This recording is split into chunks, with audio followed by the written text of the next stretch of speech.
какво мислиш, бре, човече? Дядо сам на себе рече. И ръкави си възпрети, и в стоягата удари, и повтори, и потрети. Вечерта дома го среща неговата баба стара. Дядо лов с колата кара и засилва дори до уши, той лулата важно пуши. О, бебо. That's a good one. It's good. It's a bad ending. И после? Само толкова. Само толкова. Добре.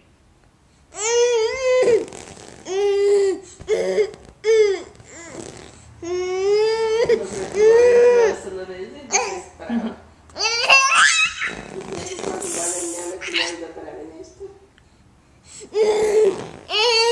Да, браво на детето.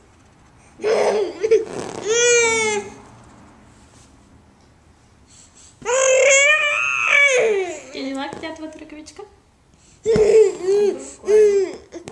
Петя човек. Прекъсва.